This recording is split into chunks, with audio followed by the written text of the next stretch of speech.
Hello friends, welcome back to our channel the learn wave.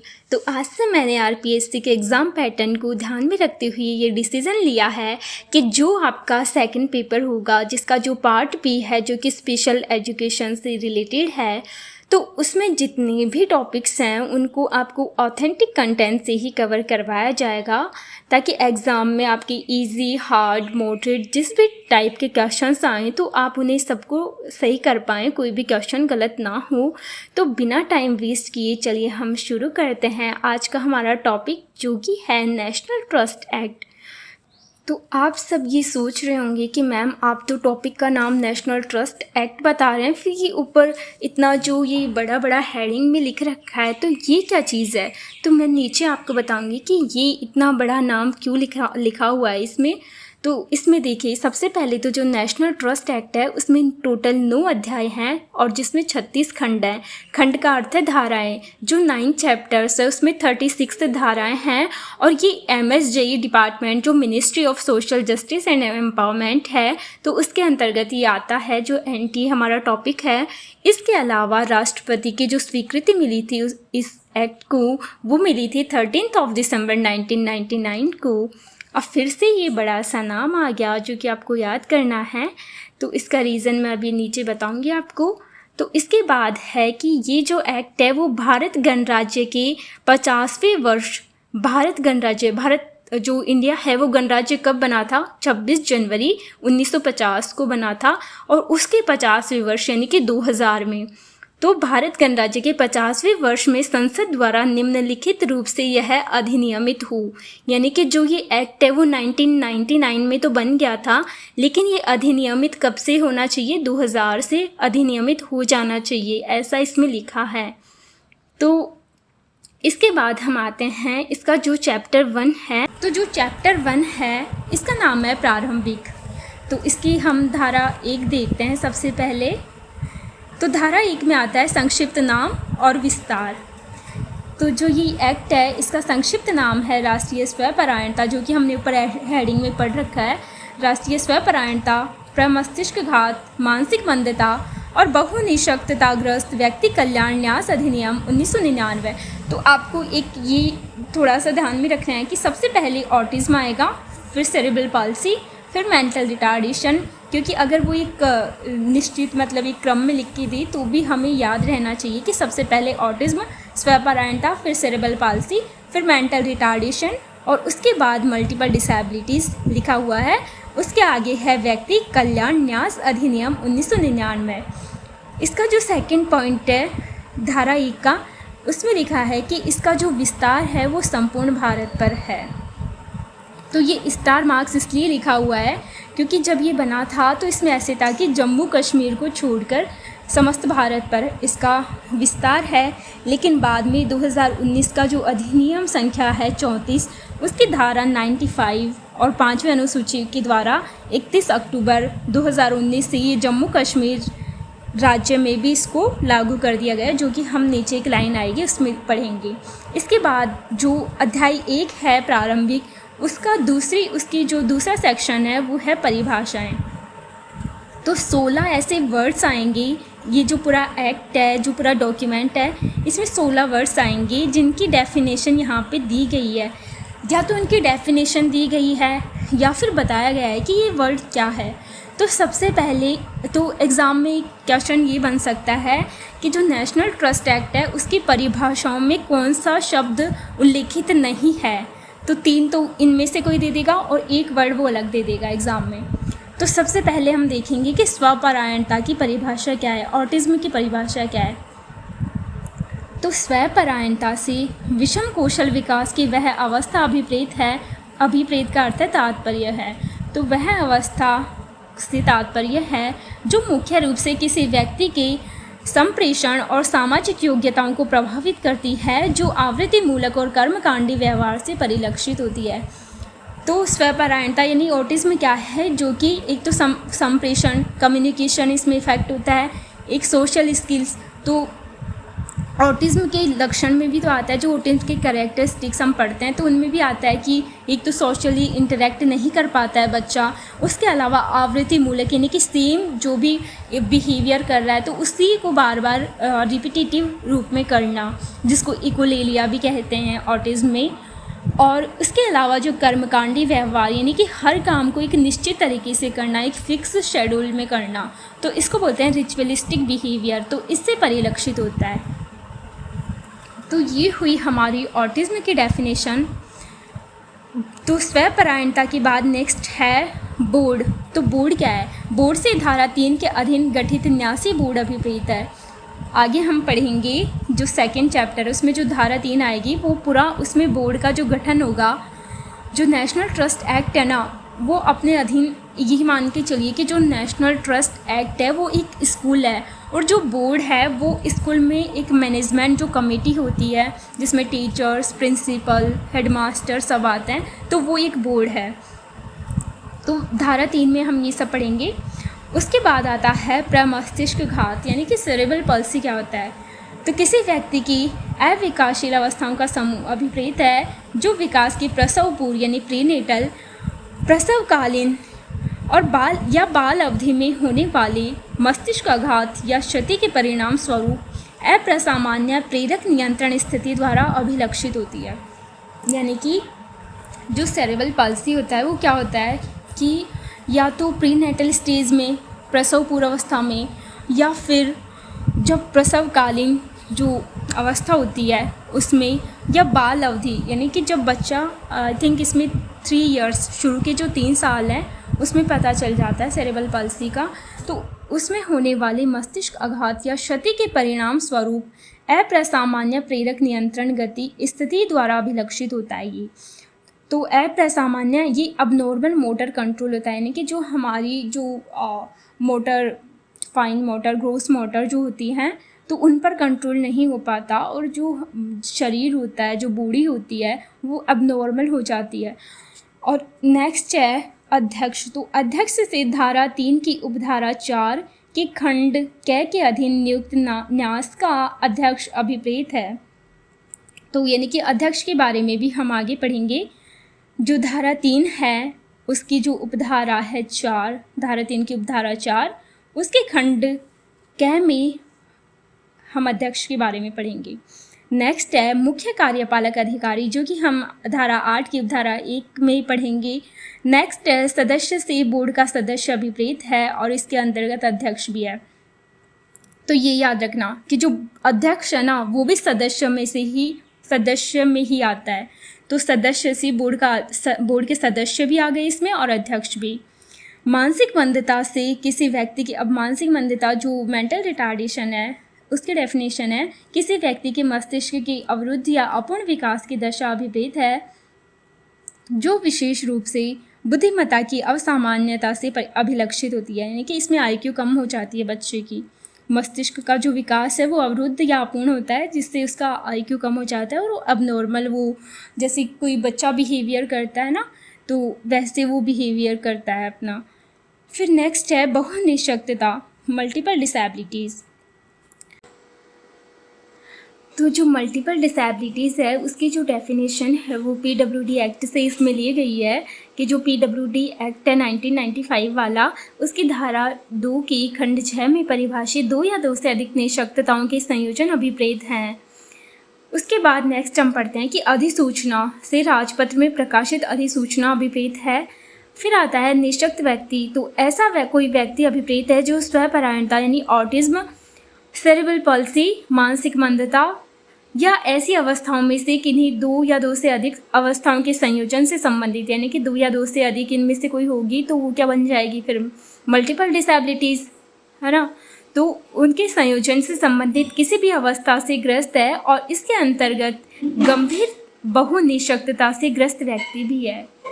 जो severe multiple disabilities वाला व्यक्ति होगा वो भी इसमें आता है निशक्त व्यक्ति में। उसके बाद नेक्स्ट पॉइंट हम पढ़ते हैं विहित।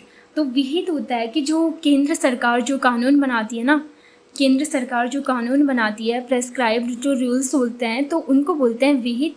इसके अलावा आगे एक और वर्ड आएगा विनिमय। तो विनिमय होता है कि जो बोर्ड, जो नेशनल ट्रस्ट एक्ट का जो बोर्ड है वो जो नियम बनाएगा उनको बोलते हैं विनिमय।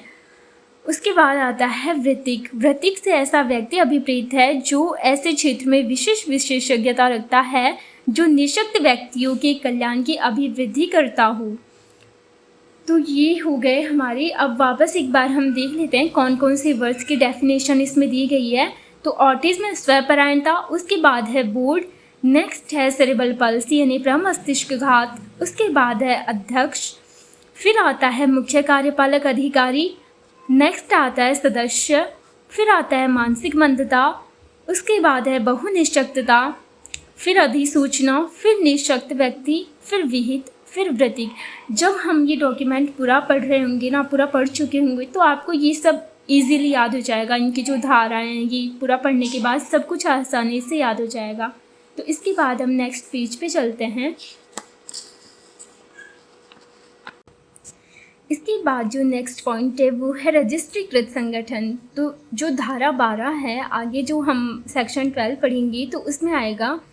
तो इसके अधीन कौन कौन आता है? रजिस्ट्रीकृत यथास्थिति निःशक्त व्यक्तियों का संगम। इसमें 3 आ सकते हैं, या तो जो निःशक्त व्यक्ति होंगे, तो जो दिव्यांगजन होंगे उनका संगम, या फिर जो उनके माता पिता हैं, बहुत सारे दिव्यांग व्यक्ति उनके माता पिता इकट्ठे होकर वो संगम बना ले, या फिर जो NGOs, जो स्वयंसेवी संगठन होते हैं वो अभिप्रेत हैं, तो वो सब रजिस्ट्रीकृत संगठन में अपना आवेदन दे सकते हैं। नेक्स्ट है विनियम।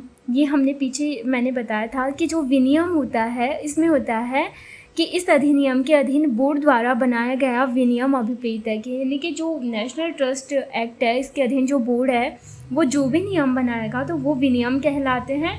और जो बोर्ड, जो रूल्स, जो नियम केंद्र सरकार बनाएगी तो उनको हम विहित कहते हैं। उसके बाद आता है गंभीर बहुनिःशक्तता। पीछे हमने बहुनिःशक्तता देखा था और यहाँ पर है सीवियर मल्टीपल डिसेबिलिटीज़ से ऐसी निःशक्तता अभिप्रेत है जो एक या अधिक बहुनिःशक्तताओं का 80% या उससे अधिक है। उसके बाद आता है न्यास। तो न्यास क्या होता है? न्यास से धारा 3 की उपधारा 1 ये आ गया। नेक्स्ट अपना धारा 3 ये आगे पढ़ेंगे और इसकी उपधारा ये 1 है।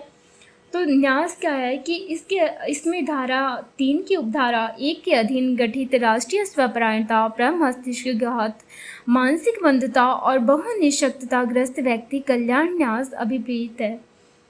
तो फिर ये हमारी हो गए। तो मेन तो हम इनको जो भी इसमें कि किस कौन कौन से वर्ड्स की डेफिनेशन दी गई है, परिभाषाएं दी गई है, तो हम मेजरली ऐसे याद रख सकते हैं इसको कि चारों तो डिसेबिलिटीज़ आ गई इसमें, ऑटिज्म, CP, उसके बाद mental retardation and multiple disabilities, इन चारों की परिभाषाएं हैं। फिर गंभीर बहुनिःशक्तता 5वां ये हो गया। इसके बाद विहित, विनियम और एक वर्ड कुछ और था वो मैं मिस कर रही हूँ अभी, वो पीछे है।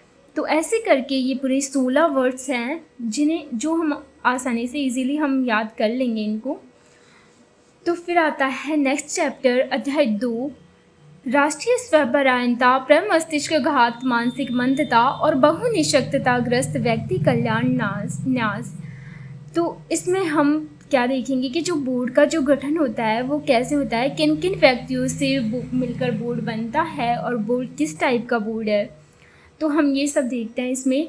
ऐसी तारीख से जो केंद्रीय सरकार अधिसूचना द्वारा नियत करे, इस अधिनियम के प्रयोजनों के लिए राष्ट्रीय स्वपरायणता, प्रमस्तिष्कघात, मानसिक मंदता और बहुनिःशक्तताग्रस्त व्यक्ति कल्याण न्यास के नाम से एक निकाय का गठन किया जाएगा, जो पूर्वोक्त नाम से ज्ञात राष्ट्रीय स्वपरायणता, प्रमस्तिष्कघात, मानसिक मंदता और बहुनिःशक्तताग्रस्त व्यक्ति कल्याण न्यास के नाम से एक निगमित निकाय होगा।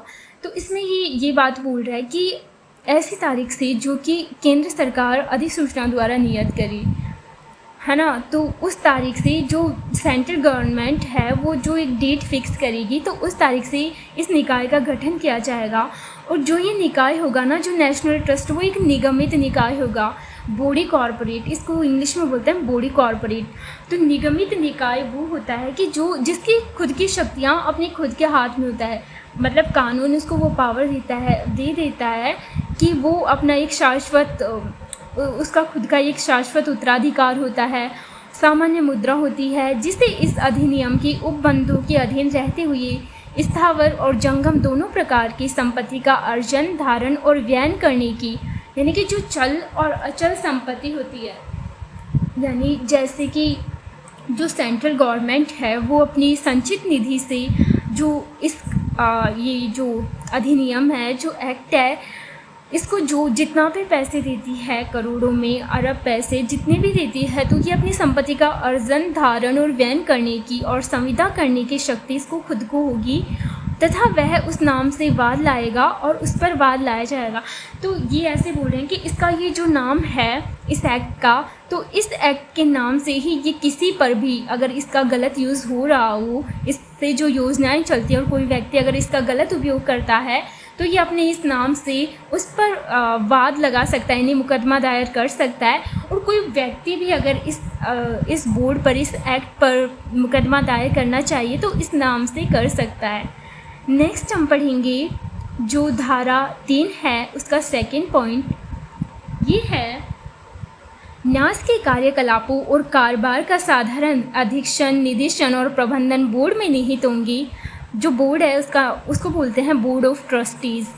इसमें निहित होंगे जो उन सभी शक्तियों का प्रयोग और उन सभी कार्यों और बातों को कर सकेगा जो न्यास द्वारा प्रयोग की जा सकेंगी या किए जा सकेंगी। यानी कि ये जो बोर्ड ऑफ ट्रस्टीज़ होगा ना, वो इन सारी शक्तियों का प्रयोग करेगा। क्योंकि अगर जैसे कोई एक्ट है तो एक्ट तो वैसे हो गया जैसे कि स्कूल का इंफ्रास्ट्रक्चर होता है, कि स्कूल की बॉडी होती है, वैसे हो गया बोर्ड। अब बोर्ड का जो भी शक्तियां हैं, जो भी उसकी पावर है और जो भी निदेशन, प्रबंधन, ये सब काम तो उसमें जो मेंबर्स होंगे वही करेंगे ना, तो वो बोर्ड में होंगे, तो ये सब इसका काम देखेंगे। इसके बाद है न्यास का मुख्य कार्यालय नई दिल्ली में होगा, जो न्यू दिल्ली है वहाँ पे इसका जो रीजनल ऑफिस होगा, मेन ऑफिस होगा, हेड क्वार्टर हम बोल सकते हैं। और जो ये तो क्या हो गया, न्यास जो नेशनल ट्रस्ट एक्ट है, न्यास का मुख्य कार्यालय होगा। और जो बोर्ड है वो केंद्रीय सरकार के पूर्वानुमोदन से भारत में अन्य स्थानों पर अपने कार्यालय स्थापित कर सकेगा। अब देखते हैं कि जो बोर्ड है वो किस किस से मिलकर बनता है, इसमें मतलब कौन कौन सदस्य होते हैं। तो मैं पहले आपको शॉर्ट में बता देती हूँ ये सारी थियोरी पढ़ने से पहले कि एक तो इसमें होगा अध्यक्ष, और अध्यक्ष होगा कौन, किसको अध्यक्ष बनाया जाएगा। जो हमने पीछे 4 डिसेबिलिटीज़ देखी थी ना, ऑटिज्म, सीपी, उसके बाद मेंटल रिटार्डेशन है ना, इंटेलेक्चुअल डिसेबिलिटी जिसको बोलते हैं, और मल्टीपल डिसेबिलिटीज़। तो इनके फील्ड में जिसने विशेषज्ञता प्राप्त कर रखी हो या जिसको बहुत अच्छा एक्सपीरियंस हो तो उसको अध्यक्ष बनाया जाएगा।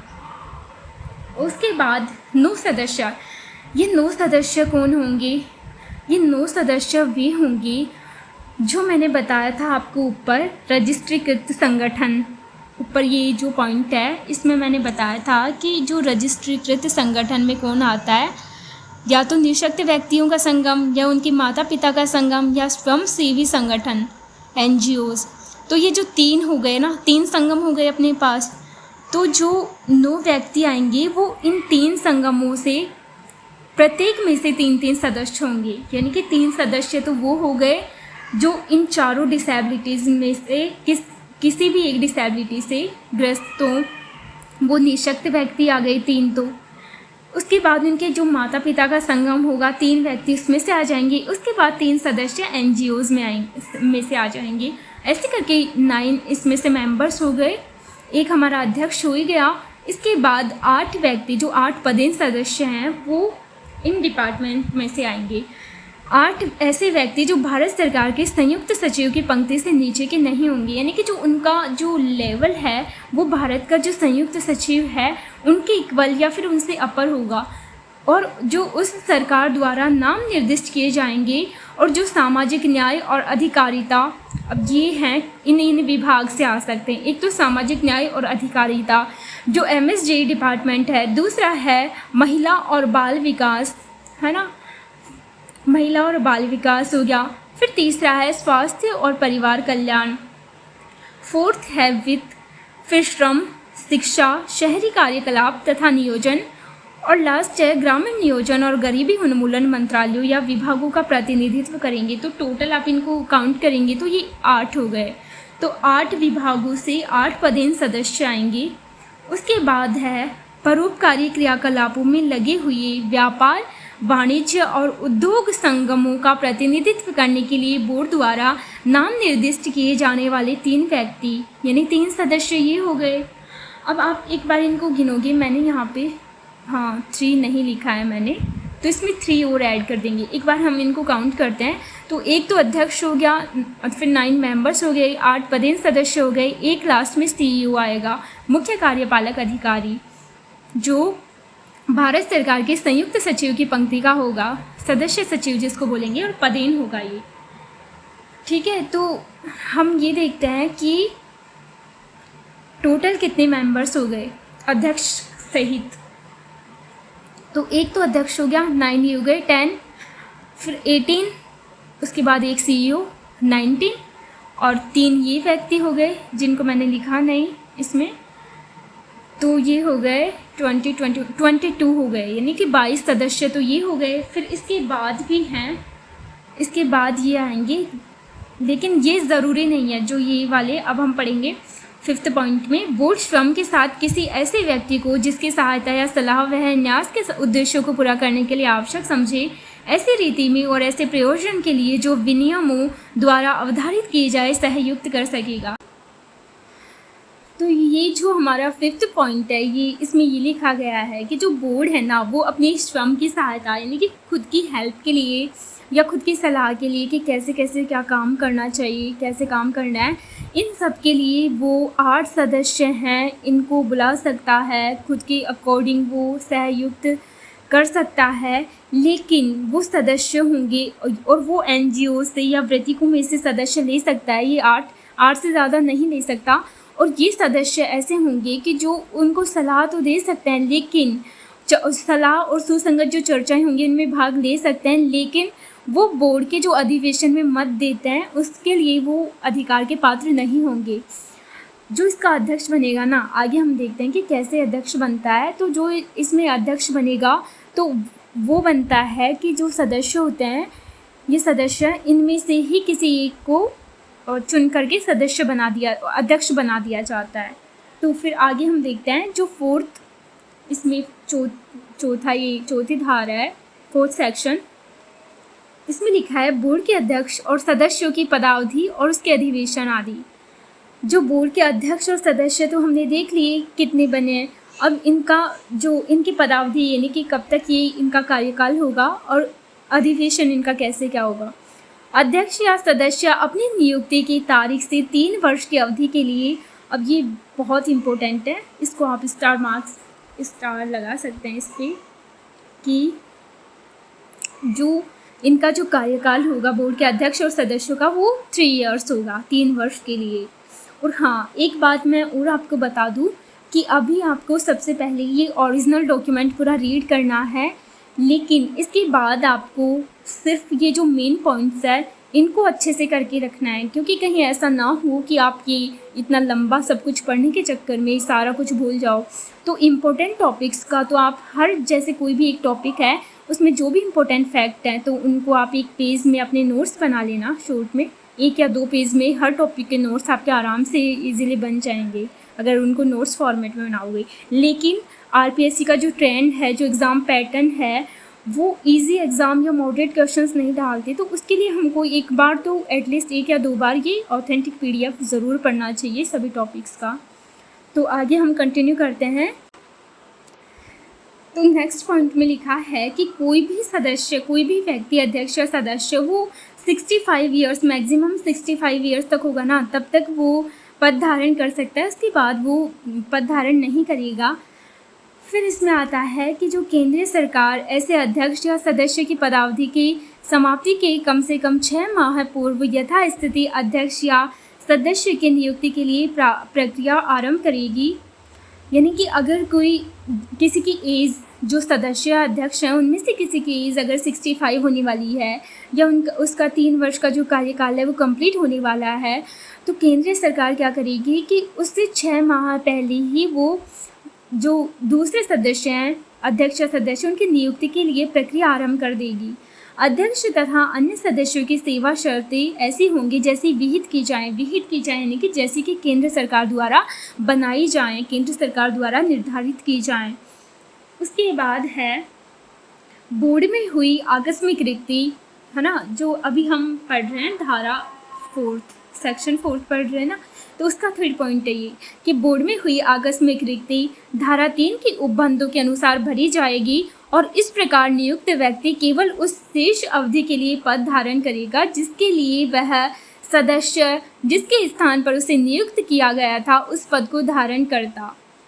इसमें मतलब ये बात बोलना चाह रहा है कि जो बोर्ड में हुई, अगर बोर्ड में कोई भी आकस्मिक रिक्ति हो गई कि अचानक से किसी ने रिज़ाइन कर दिया या फिर किसी की मृत्यु हो गई या कुछ ऐसा हुआ कि आकस्मिक रिक्ति हो गई, तो धारा 3 के उपबंधों के अनुसार वो भरी जाएगी और इस प्रकार नियुक्त व्यक्ति केवल उस शेष अवधि के लिए पद धारण करेगा जिसके लिए वह सदस्य, मतलब अगर किसी ने मान लो कि 2 साल तक काम किया और फिर कुछ ऐसा हुआ कि उसने वो पद छोड़ दिया, तो अब उसके जो मैक्सिमम 3 साल तक रह सकता है, कार्यकाल 3 साल होता है, तो जो बाकी 1 साल बच रहा है, बाकी जो बचा हुआ समय होता है ना, सिर्फ उस समय के लिए ही जो नया मेंबर बुलाते हैं या नया अध्यक्ष बनाते हैं उसको सिर्फ शेष बाकी समय के लिए ही पद धारण कर सकता है वो, ये नहीं कि वो पूरे 3 साल आगे काम करेगा, ऐसा नहीं होता।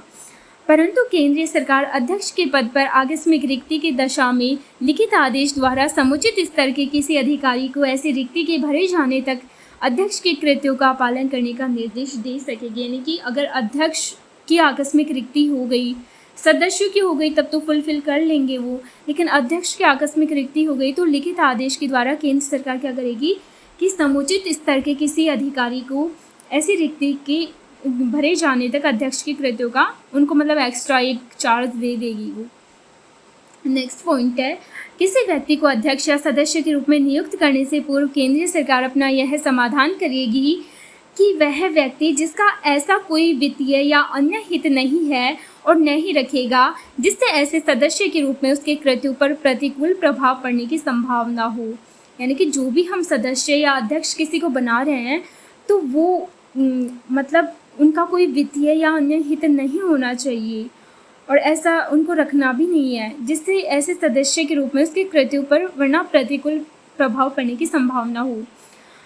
फिर है 5th पॉइंट है बोर्ड का कोई सदस्य उस अवधि के दौरान जिसमें ऐसा सदस्य पद धारण करता है न्यास का हिताधिकारी नहीं होगा। फिर नेक्स्ट पॉइंट है कि जो बोर्ड का अधिवेशन है वो 3 मास में कम से कम एक, ये भी बहुत इंपॉर्टेंट है, इस पे भी स्टार मार्क आप कर लेना, जो 3 मास में कम से कम एक बार जो बोर्ड का अधिवेशन होता है ना वो हर 3 महीने में होना है, ये ऐसा फिक्स है। बैठक जो होती है वो हर 3 महीने में एक बार होना है, लेकिन जो अधिवेशन है वो 3 मास में कम से कम एक बार ऐसे समय और स्थान पर होगा जो बोर्ड द्वारा विनियमों द्वारा अवधारित किया जाए और वह अधिवेशन में कारोबार के संव्यवहार की प्रक्रिया के ऐसे नियमों का पालन करेगा जो विहित की जाए। यानी कि एक बार कम से कम एक बार ऐसे समय और ऐसे स्थान पर होगा जो कि बोर्ड द्वारा विनियमों द्वारा अवधारित किया जाए, यानी कि जो बोर्ड निर्धारित करे और जो केंद्रीय सरकार जो विहित करे उनको नियम फॉलो करना होगा। तो एटलीस्ट कम से कम एक बार तो ऐसे समय और स्थान पर उनका अधिवेशन होगा। अधिवेशन की अध्यक्षता ऑब्वियस सी बात है अध्यक्ष ही करेगा। अगर किसी कारणवश अध्यक्ष अनुपस्थित रहते हैं या समर्थ होते हैं तो उपस्थित सदस्यों में द्वारा अपने में से कोई निर्वाचित कोई सदस्य करेगा। ऐसे सभी प्रश्न जो बोर्ड के किसी अधिवेशन के समक्ष आते हैं उपस्थित मतदान करने वाले सदस्यों की बहुमत द्वारा विनिश्चित किए जाएंगे और मत बराबर होने की दशा में अध्यक्ष का या उसके अनुपस्थिति में अध्यक्षता करने वाले व्यक्ति का निर्णायक मत होगा। मतलब जो भी ऐसे कोई भी क्वेश्चन आते हैं या कुछ भी ऐसी समस्या आती है तो बहुमत के द्वारा उसको सॉल्व किया जाएगा और अगर मत बराबर रहते हैं तो अध्यक्ष का जो डिसीजन होगा वो फाइनल माना जाएगा। उसके बाद है जो नेक्स्ट सेक्शन है वो है 5th अध्यक्ष और सदस्यों का पद त्याग कैसे होगा। अध्यक्ष केंद्रीय सरकार को संबोधित अपने हस्ताक्षर सहित लेख द्वारा अपना पद त्याग सकेगा। अध्यक्ष किसको देगा? केंद्रीय सरकार को। कैसे देगा? लेख द्वारा, यानी लिखित तरीके से देगा। परंतु अध्यक्ष अपने पद पर तब तक बना रहेगा जब तक केंद्रीय सरकार द्वारा उसका त्यागपत्र स्वीकार नहीं कर लिया जाता। ये तो सीधी बात है। अगर स्वीकार करेंगे उसके बाद ही हटेगा, तब तक बने रहेंगे पद पर। कोई सदस्य अध्यक्ष को संबोधित अपने हस्ताक्षर सहित लेख द्वारा अपना पद त्याग दे सकेगा। और सदस्य किसको देंगे? अध्यक्ष को देंगे। अध्यक्ष तो देगा केंद्रीय सरकार को, और जो सदस्य हैं वो अपना हस्ताक्षर सहित लेख द्वारा अपना पद त्याग अध्यक्ष को देंगे। तो नेक्स्ट जो इसका सेक्शन है, इसका जो पॉइंट है वो है 6। तो इसमें आता है निर्हरताएं यानी कि योग्यताएं। कोई व्यक्ति सदस्य नहीं होगा यदि वह या तो विकृतिचित है। विकृतिचित क्या होता है कि जो मेंटली इल है, मानसिक रूप से, या तो वो अस्वस्थ हो गया या पागलपन उसमें आ गया, जैसे कि उसका मतलब डिसीजन ही नहीं ले पा रहा, वो क्या सही है क्या गलत है, या सक्षम न्यायालय द्वारा ऐसा घोषित किया जाता है। तो जो कोई भी अगर विकृतिचित होगा तो उस व्यक्ति को सदस्य नहीं बना सकते। नेक्स्ट जो पॉइंट है वो है किसी ऐसे अपराध के लिए सिद्ध दोष या ठहराया गया है जिसमें केंद्रीय सरकार की राय में नैतिक अधमता अंतर्वलित है। नैतिक अधमता मतलब जिसने नैतिक रूप से गलत आचरण हो, जिसका जैसे उसने चोरी या भ्रष्टाचार या कुछ ऐसा धोखाधड़ी रिलेटेड ऐसा कुछ किया हो, तो नैतिक अधमता हो गया, विकृतिचित हो गया, और दिवालिया यानी कि जो अपना कर्जा समय पर नहीं चुका पा रहा। तो इन तीनों को सदस्य नहीं बनाया जाएगा। ऐसा कोई व्यक्ति होगा तो उसको सदस्य नहीं बनाया जाएगा। फिर नेक्स्ट पॉइंट है सातवीं जो धारा है वो है सदस्य द्वारा पद रिक्त किया जाना। यदि कोई सदस्य धारा 6 में वर्णित निर्हरताओं में से किसी से ग्रस्त हो जाता है तो उसको हटाएंगे तो पद रिक्त हो जाएगा। फिर अनुपस्थित होने की अनुमति लिए बिना बोर्ड की लगातार 3 अधिवेशनों में अनुपस्थित हुआ तब भी उसको हटा दिया जाएगा। और धारा 5 के अधीन अगर त्याग पत्र दे देता है तो भी उसका स्थान रिक्त हो जाएगा। तो ये 3 स्थितियों में सदस्यों द्वारा पद रिक्त हो जाता है। नेक्स्ट जो पॉइंट है वो है न्यास का मुख्य कार्यपालक अधिकारी और कर्मचारी वृंद केंद्रीय सरकार बोर्ड के निर्देश के अधीन ऐसी शक्तियों का प्रयोग करने और ऐसे कृत्यों का पालन करने के लिए जो अध्यक्ष द्वारा विहित किए जाएं या उसे प्रत्यायोजित किए जाएं मुख्य कार्यपालक अधिकारी की नियुक्ति करेगी। कौन करेगी? केंद्रीय सरकार करेगी। बोर्ड के निर्देश के अधीन ऐसी शक्तियों का प्रयोग करने और ऐसे कृत्यों का पालन करने के लिए जो अध्यक्ष द्वारा विहित किए जाएं, है ना। तो इसके लिए सीईओ जो मुख्य कार्यपालक अधिकारी है उसको नियुक्त करेगी। बोर्ड केंद्रीय सरकार के पूर्व अनुमोदन से ऐसे अन्य अधिकारियों और कर्मचारियों को नियुक्त करेगा जिन्हें वह न्यास के उद्देश्यों को कार्यान्वित करने के लिए आवश्यक समझता है। तो जो कार्यपालक अधिकारी है उसको नियुक्त क्यों किया जाएगा? क्योंकि ऐसे कृत्यों का पालन करने के लिए जो कि अध्यक्ष द्वारा विहित किए जाएं या उसे प्रत्यायोजित किए जाएं, तो उसके लिए सीईओ को नियुक्त करेगी केंद्रीय सरकार। और जो बाकी अगर कर्मचारियों को भी बोर्ड नियुक्त करता है तो वो अपने उद्देश्यों को कार्यान्वित करने के लिए उन्हें नियुक्त कर सकता है। उसके बाद नेक्स्ट हम देखते हैं, इसके बाद नेक्स्ट है न्यास के मुख्य कार्यपालक अधिकारी अन्य अधिकारियों और कर्मचारियों को संदेय वेतन और भत्ते तथा उनकी सेवा के प्रतिबंधन और शर्तें भी होंगी जो कि विनियमों द्वारा अवधारित किए जाएं। यानी कि जो बोर्ड जो नियम बनाएगा ना, उनके अकॉर्डिंग उनके जो वेतन और भत्ते होंगे वो बोर्ड के अकॉर्डिंग होंगे, बोर्ड के जो नियम है उनके अकॉर्डिंग होंगे। बोर्ड में रिक्तियों के कारण जो 9वीं धारा है वो है बोर्ड में रिक्तियों के कारण कार्यों आदि का अविधिमान्य न होना। बोर्ड का कोई कार्य यह कार्यवाही केवल इस आधार पर प्रसंगत नहीं की जाएगी कि उसमें कोई रिक्ति है या उसके गठन में कोई त्रुटि है। तो ये हमारा अध्याय 2 कंप्लीट हुआ, चैप्टर 2 कंप्लीट हो गया। नेक्स्ट है चैप्टर 3 अध्याय 3 जिसमें हम पढ़ेंगे कि न्यास के उद्देश्य क्या है, यानी कि इसको बनाया क्यों गया है। तो निःशक्तजन व्यक्तियों से रिलेटेड बातें आएंगी क्योंकि उन्हीं के कल्याण के लिए इसे बनाया गया है। तो देखते हैं हम इसमें एक एक पॉइंट्स। तो धारा जो 10 है उसका नाम ही है न्यास के उद्देश्य। इसमें क्या जो बिंदु है उसमें लिखा है निःशक्त व्यक्तियों को यथासंभव स्वतंत्र और पूर्ण जीवन जीने के लिए और उस समुदाय के भीतर तथा उसके नज़दीक रहने के लिए जिसके वे सदस्य हैं समर्थ बनाना और सशक्त करना। तो इसमें ये बोल रहा है कि जो न्यास है उसका कार्य ये है कि जो भी दिव्यांगजन है, जो भी निःशक्त व्यक्ति हैं, उनको इस प्रकार की सहायता प्रदान करना कि वो स्वतंत्र रूप से अपना जीवन यापन कर सके और जो जिस सोसाइटी में वो रह रहे हैं, जिस समाज के वो सदस्य हैं, तो उसमें रहने के लिए उनको समर्थ बनाना और सशक्त करना। नेक्स्ट पॉइंट है निःशक्त व्यक्तियों को उनके अपने कुटुंब में रहने में सहायता प्रदान करने के लिए सुविधाओं को सुदृढ़ करना। उसके बाद है निःशक्त व्यक्तियों के परिवार में संकट की अवधि के दौरान आवश्यकता अनुसार सेवाएं उपलब्ध करवाने के लिए रजिस्ट्रीकृत संगठनों को सहायता का विस्तार करना। संकट की अवधि यानी कि अगर कोई मान लो कोई व्यक्ति है जो निःशक्त है, तो उसके माता पिता में से किसी एक का या दोनों का अगर देहांत हो गया, तो ऐसी स्थिति में जो ये ट्रस्ट है, जो बोर्ड है, वो क्या करेगा, जो NGOs है उनकी सहायता से उसे आवश्यकता अनुसार सेवाएं प्रदान करेगा। नेक्स्ट है उन निःशक्त व्यक्तियों की समस्याओं का समाधान करना जिनको परिवार का सहारा नहीं है, यानी कि उनकी फैमिली ही नहीं है। निःशक्त व्यक्तियों की उनके माता पिता अथवा संरक्षकों की मृत्यु की दशा में देखभाल और संरक्षण के लिए उपायों को बढ़ाना। उन निःशक्त व्यक्तियों के लिए जिनको ऐसे संरक्षण की आवश्यकता है, संरक्षक और न्यासी नियुक्त करने के लिए प्रक्रिया तय करना, यानी कि कैसे उनके लिए एक गार्जियन को हायर करेंगे, नियुक्त करेंगे, तो उसके लिए एक पूरा प्रोसेस तय करना। ये भी बोर्ड का, इस ट्रस्ट का काम है, न्यास का काम है। उसके बाद है निःशक्त व्यक्तियों को समान अवसर, अधिकारों का संरक्षण और उनकी पूर्ण भागीदारी उपलब्ध कराने को सुकर बनाना, यानी कि आसान बनाना। ये PWD एक्ट की जो मेन पॉइंट है, इसका मेन एक तरीके से थीम है, ये समान अवसर, अधिकारों का संरक्षण और पूर्ण भागीदारी।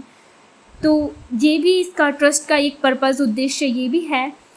उसके बाद है कोई अन्य कार्य करना जो पूर्वोक्त उद्देश्यों के आनुषंगिक हो। तो क्या क्या होगा इसमें, एक तो उनको स्वतंत्र और पूर्ण जीवन जीने के लिए उनको समर्थ बनाना, सशक्त बनाना।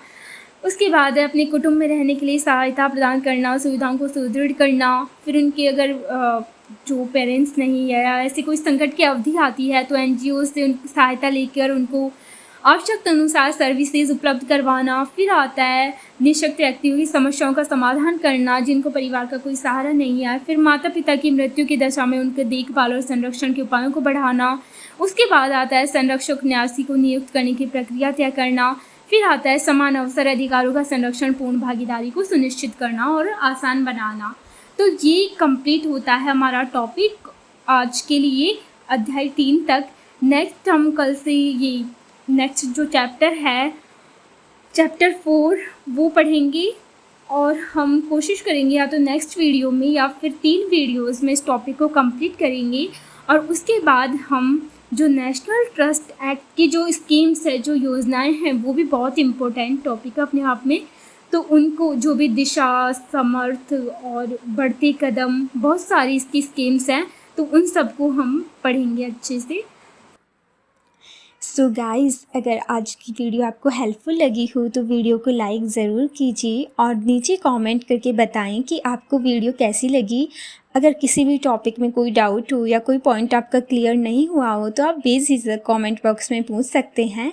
मैं आपकी हर डाउट का रिप्लाई करने की पूरी कोशिश करूंगी। और अगर आप RPSC first grade special educator की सीरियसली प्रिपरेशन कर रहे हैं तो चैनल को सब्सक्राइब करें और वीडियोज़ को लाइक करें और कमेंट करें, क्योंकि मुझे इससे आगे के लिए एक क्वालिटी और एग्ज़ाम ओरिएंटेड वीडियोज़ बनाने के लिए एक मोटिवेशन मिलती है। बाकी तो thank you so much for watching. See you in the next video. Bye bye.